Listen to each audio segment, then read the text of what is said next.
Je crois en Dieu, le Père Tout-Puissant, Créateur du ciel et de la terre. Voilà le premier article de notre credo qui nous prend beaucoup de temps. Et nous allons continuer de nous arrêter sur le mot « Créateur du ciel et de la terre ». Dans cette expression, le ciel et la terre est renfermé tout ce qui existe, manifestant par là que Dieu a tout créé, absolument tout, parce que Dieu possède l'être par excellence, et que tout ce qui existe et qui a un peu d'être le tient de Dieu. Parmi ces créatures, il en existe qui sont pour nous inconnaissables du point de vue de notre simple raison. Ce sont ces créatures que l'on appelle les anges.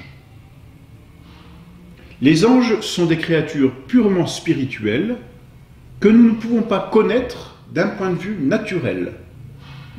Toute notre connaissance passe en effet par les sens.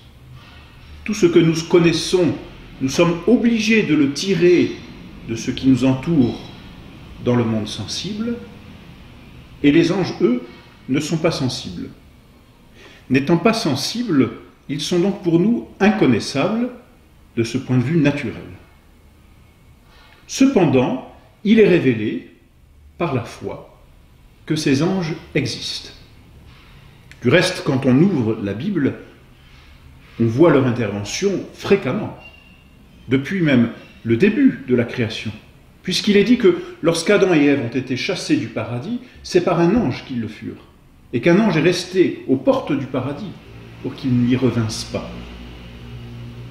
Et puis petit à petit, plus on passe les pages de la Bible, plus on voit la présence des anges. Abraham qui rencontre 3 anges, etc., jusqu'à même notre Seigneur Jésus-Christ. La très sainte Vierge reçoit le message de l'ange Gabriel. Notre Seigneur Jésus-Christ, avant de mourir au Jardin des Oliviers, reçoit la consolation d'un ange. Et puis encore, après même le départ de notre Seigneur Jésus-Christ de cette terre, les apôtres, l'apôtre Saint-Pierre, délivré de prison par un ange. Et que de témoignages, même dans le Nouveau Testament, jusqu'à notre époque encore, de manifestations angéliques. Les anges existent, c'est de foi. Mais saint Thomas d'Aquin, le maître en théologie, saint Thomas d'Aquin justifie par un argument de convenance, ça n'est pas une preuve à proprement parler, saint Thomas d'Aquin justifie l'existence des anges en disant que les anges viennent comme compléter d'une façon harmonieuse l'ensemble de la création. Et ainsi ajouter à la création que nous connaissons tous les degrés d'être. Depuis le simple minéral, tel que nous les connaissons sur cette terre, en passant par les végétaux, qui ont un début de vie, si l'on peut dire, puis les animaux, une vie toujours sensible, matérielle, mais déjà plus élaborée que les végétaux, puis l'homme, qui a une vie non seulement sensible, mais aussi rationnelle, et enfin, justement, l'ange qui, lui, n'a pas de vie sensible, mais une vie purement intellectuelle. Et enfin, Dieu, l'être par excellence. Voilà une justification de la convenance, simplement, de l'existence des anges. Mais en tout cas, c'est de foi, et nous devons le croire.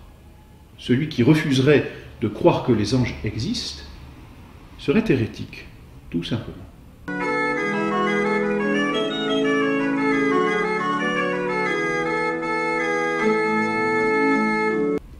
Les anges existent, donc. Ce sont des esprits purs. Esprit pur, cela signifie que les anges n'ont pas de corps.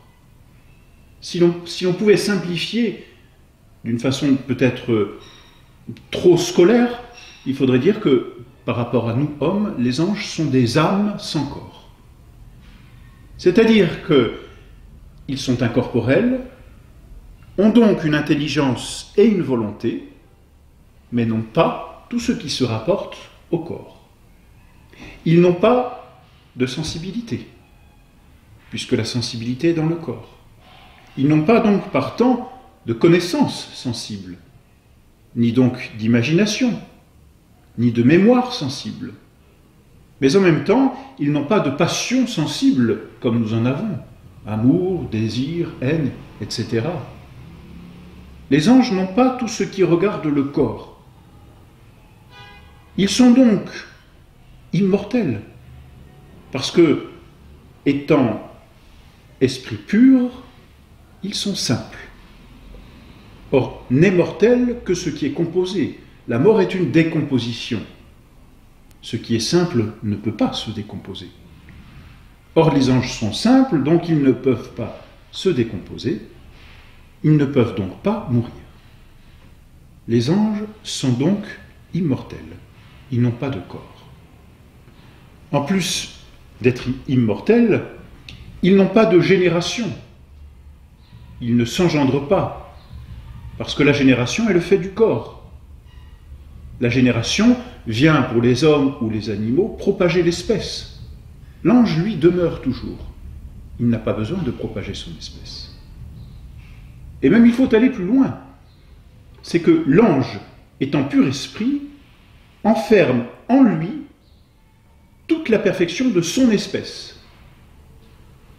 C'est un peu mystérieux à comprendre, mais nous autres hommes, nous appartenons tous à la même espèce. Nous sommes des hommes, à l'espèce humaine, nous disons. Et ce qui nous différencie entre nous, c'est notre individualité. Ce que je suis, un autre ne l'est pas. Parce que nous avons des individualités, des personnalités, on dirait, différentes. Quoique nous appartenions à la même espèce. Qu'est-ce qui fait donc notre différence? C'est notre corps. C'est le côté matériel de ce que nous sommes qui fait que nous avons des individualités différentes. Et c'est ainsi que la multiplication des individus sur Terre vient concourir à la perfection de l'espèce. Simplement, l'ange n'a pas de corps.